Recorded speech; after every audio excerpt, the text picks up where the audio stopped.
I'm Valentine Uhu. And I am Ayo Myrese. Alright, you pause for a second to think of your name. No, no, no.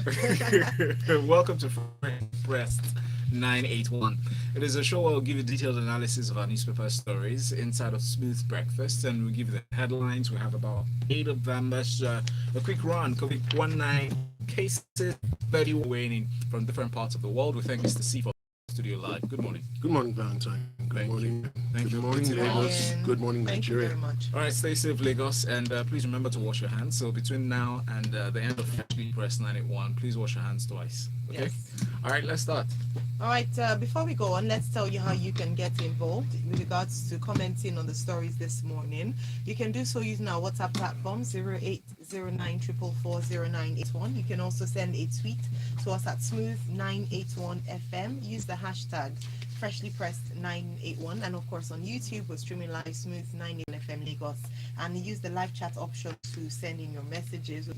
The first one, like Valentine mentioned, is the COVID-19 cases hit 31. Lagos Kwara declare workers holiday. First of all, Mr. C, I'd like to challenge I think it's not right for us to label this as holidays. It's not a holiday.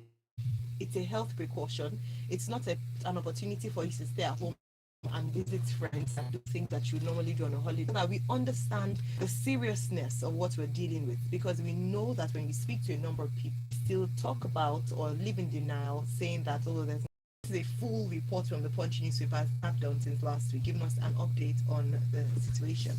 Please take us through the story. Okay, so just like I said,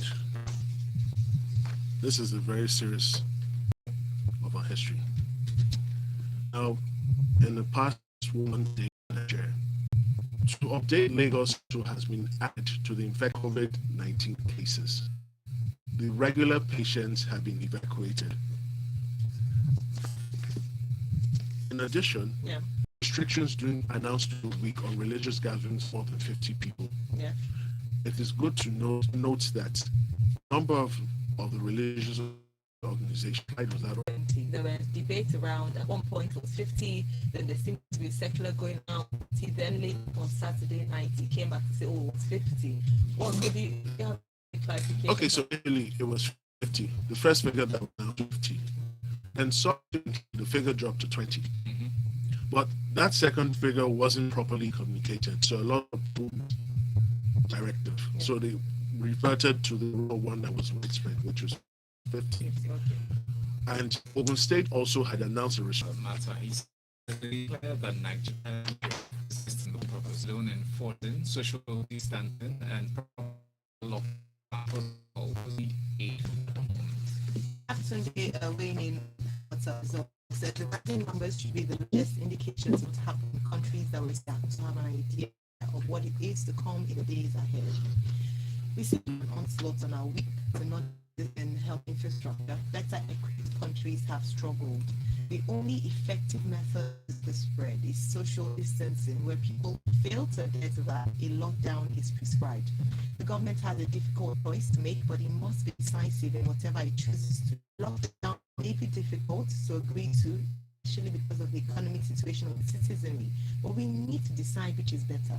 Because about the healthcare, Punch also Lacey has dedicated mainland hospital to COVID-19 patients. For those wondering where to go to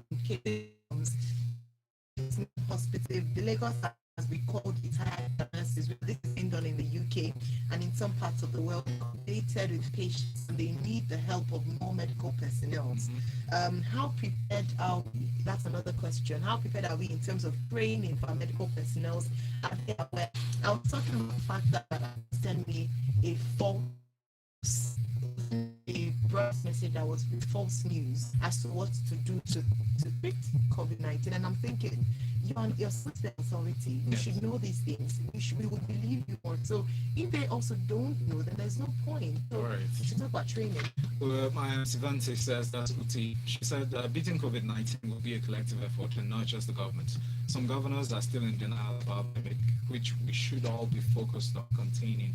Religious leaders now need to use their considerable power to educate their corporate Nigeria needs to band together and start to make plans to aid the government's effort. Also, Cheta reacts as well. He says, how do you social distance or lock down what is effectively a gig economy?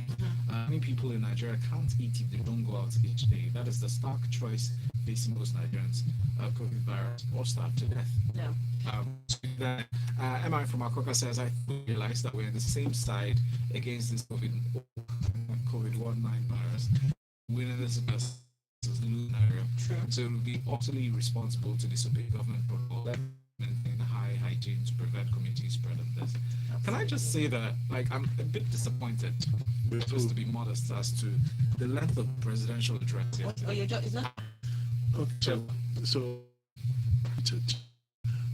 so we need to understand our peculiarities. Yeah, we voted for this man based on our knowledge and understanding of who he is and what he has. He's not just any man, Mr. C. He's our president. Yes. When you speak to me, I want you to look eye and tell me you mean what you say and you actually are empathetic to what I've Okay, so Valentine, yes, he's not the best president we could get. He's certainly not the best president Nigeria's ever had. And you need to understand his limitations as an individual. Which are? One, old age. He's really old. And two, he's not as forthcoming as other vibrant presidents. Donald Trump is in his early 70s. He's old. So that's his retirement age is 60, 65 for men or? Yeah, yes, I am. But Donald Trump is more of the general rule. Buhari is the exception. I'm sorry to say this. With that exception, I'll take extent what you just said. I will take more messages in time. Emeka from Amor says good churches and other religious houses were suspended. What about the markets? Have you seen the Jumota market? It's entirely crowded. I know in coming days we will have more directions and directives from the Lagos state government, so we'll be on the lookout for that. People should quickly. So we're heading for a lockdown. All right. Talking about directives from state government, civil servants from level 1 to 12 has been asked to stay off work. They to work from home for the next 14 days temporarily until further directives come. And private have also been recommended to do the same or encouraged to do the same. Let's move on very quickly to the Guardian newspaper for our next story. States may need bailout to cushion effects of dipping revenues, Guardian. I don't think this is a surprising headline for MCC. But the details following the dipping revenues currently available to government on account of the coronavirus outbreak that had impacted negatively on oil prices at international markets, the states might soon scout for bailout on allocation. So last year, there were repeated incidences where receipts from crude oil sales constantly dropped, which resulted in lower allocations available to the various states. Now, with the onslaught of COVID-19, the oil price has basically dropped by half, which has resulted in reduced revenues to Nigeria. As a result, the money that is available to be shared at the federal accounts allocation is greatly reduced. Now, let me put this in perspective. The Federal Account Allocation Committee had indicated to its members that where the sum of 680 billion now comes in, they would need to take 3 billion excess crude oil account to fund the allocations to the states. Now, where it's between 680 billion and 730 billion, then up to 50 billion should be transferred as savings into the excess crude account. Now, where the sum is between 730 billion and 830 billion, should be sent to the excess crude account. And where it's more than 830 billion, then a minimum of 150 billion should be sent to the excess crude account. Now, what has happened is we're not even getting to 680 billion, and the states need a bailout. Here's the big question: where's the money coming from? Because the federal government isn't even receiving proper revenue from the sale of crude oil, which must necessarily then lead to more borrowing, more sales of treasury bills. How many billion did you say? 80?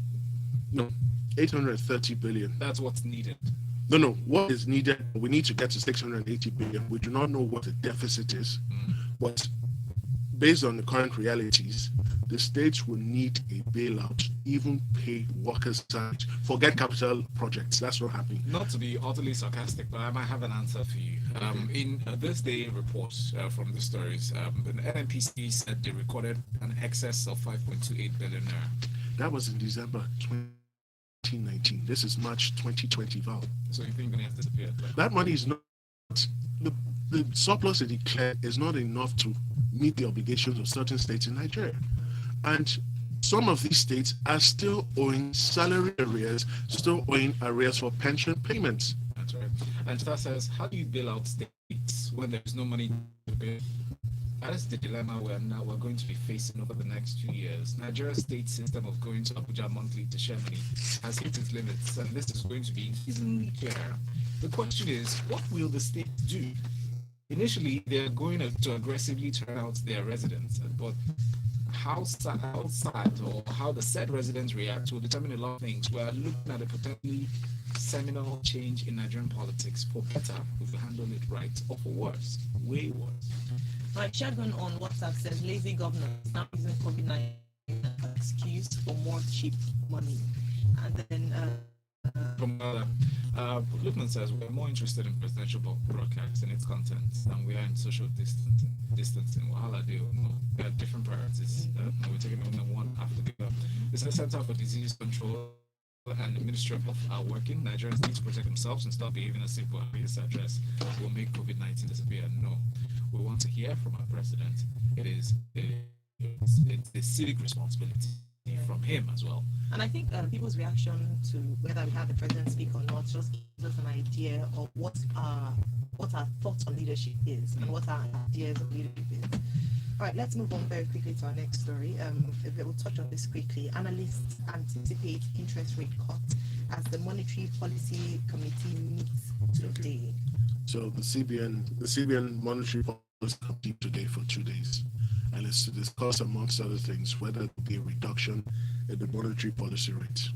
Now, at the last meeting in January 2020, the CBN retained the monetary policy rate of 13.5%, but increased the cash reserve ratio by 500 basis points to 27.5% from 22.5%.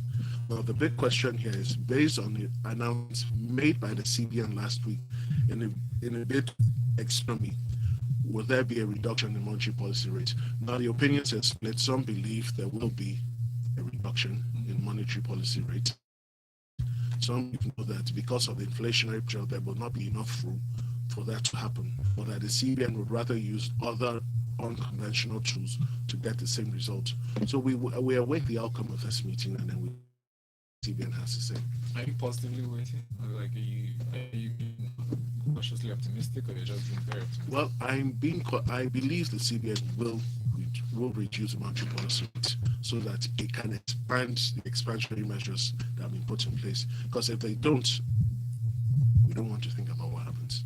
Henry Manuel seems to like your opinion, but he said something else. He says he added to what you said rather. He said the surplus declared by the NNPC is annual. Not all of the money must have been shared in fiscal year of 2019, so you can safely call it audio money. Awele said earlier to me that Val, you knew he wasn't a public speaker when you voted him. Do you expect an Obama to appear from nowhere? He's never been eloquent and won't be eloquent overnight. Awele, thank you. Thank you, Awele. Let's move on to our next story here, and this is on a different matter. Yeah. The Senate committee has come to say that Nigeria is technically at war. The ad hoc committee has reflected the mounting security challenges facing Nigeria and concluded that the country is technically at war. As some people have said, yes, we have a big issue on our hand when it comes to COVID-19, but it mustn't make us forget the other issues that we were dealing with and we haven't finished dealing with. One of which is the security sector. So I remember at some point it dominated the headlines as COVID-19 is, and it seems as if we put it on the back burner or we're no longer talking about this. Please, can you share with us the details of why they say that we're technically at war and what they hope to do with regards to this? Okay, so Nigerians are all aware of the security challenges we face over the past 4 or 5 years, and these challenges haven't reduced, rather they've increased. Now, the Senate set up an ad hoc committee on the security challenges, and the report of this committee was the effect that Nigeria is technically at war. Now, I agree with the opinion reached by the committee, because if you take each of the 6 geographical zones in Nigeria, there is no zone that is free from security unrest. There's some sort of nonsense going on in each of the regions. In the northeast, where Borno is located, I can tell you authoritatively that there are parts of Borno that are governed by Boko Haram today. That is crystal clear. And we continue to pay lip service or not enough attention to dealing with these issues. In the southwest, southeast, you have kidnapping, you have banditry. And the security agencies seem overwhelmed, from implementation to execution of their policy, funding equipment. It's a huge nightmare. That is why groups like Amoteco have come up. The southeast want to raise up their own group. Even the northern group that the governors are against is also there. And if you check each of the northern states, there's one form of a security outfit or the other. Now, the truth of the matter is, we will need to tackle the security problem head on, and we need to be deliberate and intentional about this. So there has to be increased funding, and if the current leadership of the security agencies cannot get the job done for whatever reason, please, for the love of everything good, can you change them? All right, thank you, Mr. C. Send your comments WhatsApp 0809 444 0981. On Twitter, we're at Smooth981FM. The hashtag is FreshlyPressed981, and we're streaming live on YouTube. Next story is on EFCC's case as well against ex-head of service, Oyoita. They allege that she received bribes from contractors, claimed fake codes, and some other things. Mr. C, please. Okay, so there's really not much to report here. The former head of the Civil Service Commission today in Abuja, she's allegedly charged with fraud in respect of duty tour allowances, conference fee fraud, and receiving kickbacks on contracts. And they're arraigning her along with some companies and her personal aid while she was in office. Now, the big question is, after the arraignment, what happens? We would love to see where the EFCC goes with this. And as much as possible, the EFCC should desist from conducting media trials.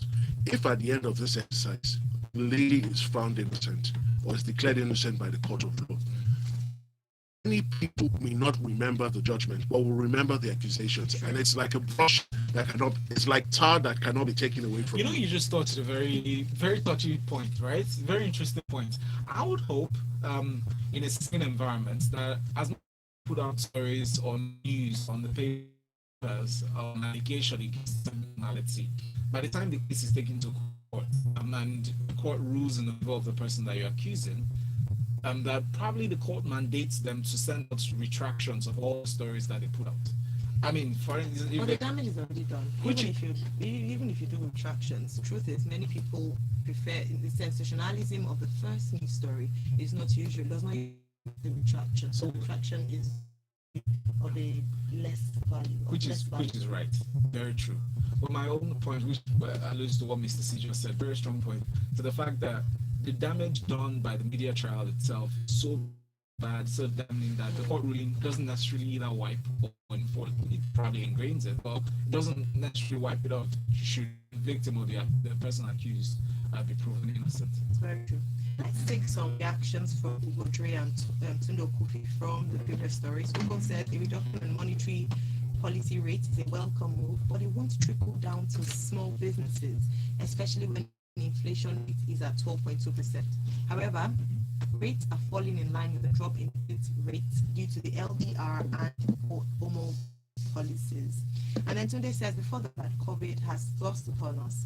Our states were in need of bailouts, most of them in any case. You can only imagine what effect a lockdown will have.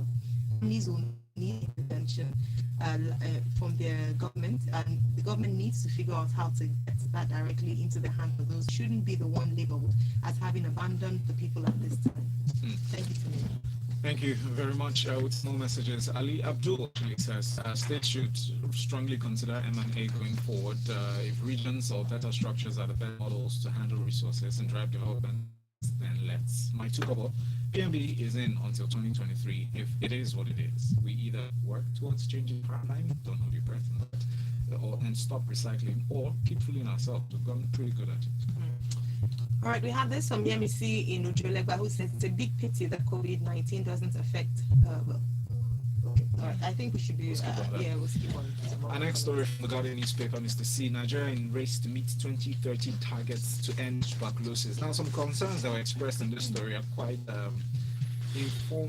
instructive, to say the least. In the fact that there are concerns that the COVID-19 could make the cases of tuberculosis even more deadlier in terms of the strains, and also some concerns towards the effort that the government might be making to end TB. There was a target for this year that might distract from the program to efforts put into the program to end tuberculosis. TB is a worldwide pandemic, and what has been discovered is that in the recent past, there are strains of TB that have become resistant to the drugs that are currently available. There's research ongoing to create new drugs that can defeat these super resistant strains. And in Nigeria, it's the same thing. The Nigerian government, to a certain extent, has been working really hard. Last year, tuberculosis in Nigeria, that's 18% Each day each day in Nigeria. in Nigeria. Every day in the world, about 1,500 people die from TB. Nigeria accounts for about 9.7% of the global figure. That's high. Yes. It's very high. Now, there's a machine used to detect TB, the normal strain and the super strain, and we only have about 199 of those machines in Nigeria. Each local government. We have 774 local governments, including the LCDAs created by Lagos State that have not, the post-creation process has not been completed. So there's a real shortfall. And in the bid to focus on COVID-19 and its consequences, our attention might be shifting away from dealing with TB. Now, all what this is showing is that Nigeria's health sector is in a real shambles. It's a very dark situation. We're dealing with Lassa fever, which is completely ridiculous. Killing more people. We're dealing with cholera and dysentery in other parts of the country. Now we have COVID-19. We're dealing with malaria. We're dealing with We're dealing with everything. We're taking it for granted, making it feel as if we're treating like a common cold, a headache. Do you know that? Do you know if our reaction to the other outbreaks that happened in Nigeria that we dealt with for so many years is the same as COVID-19, would have dealt with a lot of illnesses, because some of them are not as wide or contagious as COVID-19. But the reason why we're paying so much attention to it is because it's a global pandemic. So yes. people, and the world's attention, so people and say it's affecting the economy. and then it's beyond these other diseases affect the economy. The fact that we have a brain drain of our doctors is affecting the economy. There are no things that affect the economy, but when we don't pay attention to them until Western media magnifies it. So the final point I want to make is this: do we have the required number of personnel, doctors, nurses, and related personnel, to deal with all these various issues in the health sector concurrently? The answer is no. All right, let's take some comments. Biggie from Keto says Donald Trump does a daily update on the issue with his team and gives credible accounts of information, how they serve their citizens. If we in Nigeria lock down and we say self-isolation, who will feed the people? The US is giving their citizens $1,000 and food. Our president should address us to know what's up. Well, Cheta, thank you for your reaction to my reaction. He says, why does it surprise you that we're 9% of tuberculosis? We lead the world in all that is bad. And Cheta, I know why I took the last bit of your message. We have more messages here. Shegma says, media trials are conducted all over the world. The difference is that conviction rates are usually higher in other countries. Thank you, Shegma. Felix from Aja says, I agree with what the FCC said. The woman is way too proud. Okay, let's no disparaging remarks. We're not court. We're not the court of law. So can't act as accuser, judge, and We jury. can't try her. Nope. We can't try her on radio. But thank you to everyone. Thank you, Mr. C. The last story just touches on CAC rejecting Operation Siege Kasapa or Kasha. No, it's Shege Kakafasa. Shege. Oh, it says Siege. Spelling Oh error yeah, from the yeah, newspaper. the headlines actually misspelled it. It says a registration request. But what does this imply? Like, what's this? Okay, so the name, so when you want to register any entity with the Corporate Affairs Commission, it has to be a name that is not offensive. It has to be a name that doesn't belong to a federal state government or that it's owned by the federal state government. Okay. Now, the literal meaning of Shege Fasa in Hausa is I dare you. Now, northern elite, including the Sultan of Sokoto and various northern governors, have taken exception to the chosen name of this outfit, and even the people behind it saying they were not consulted, and that in Islam and Hausa culture, that it is a very offensive name. So I'm pretty certain that was the basis for the objection. Now they insist on going on this name. I don't know where they intend to go to with this. It's so simple. Is there any other body, sorry to interject, is there any other body that could register overrule CSC's decision? No, they could appeal to it. They could go to court eventually, but this name won't fly. If they're really interested in the security outfit, change the name. It's only a name. Thank you very much. I'm glad because in the article, what they are pointing to is almost as if they're being discriminated or marginalized. Since we have a Motekun for the Southwest, why can't you register ours? I'm glad you point out the fact that it's the name that's a big concern. It's a name. It's a good time to be alive to see that a government establishment or institution is rejecting what certain government bigwigs are pushing for. No, but this in the name. No, but this outfit is not by northern governors. So no, I'm just saying CSC doing their job. No, normally they do it too. Yeah. Normally they do it, yeah. Oh, no, but the coalition of northern governors though are the ones who are It's not. If you read, that's not a coalition of northern governors. It's some private group of individuals in the north that are criticizing them on this, right? Yeah. Obi in first access hazard allowance of doctors in Nigeria is 5,000 naira per month.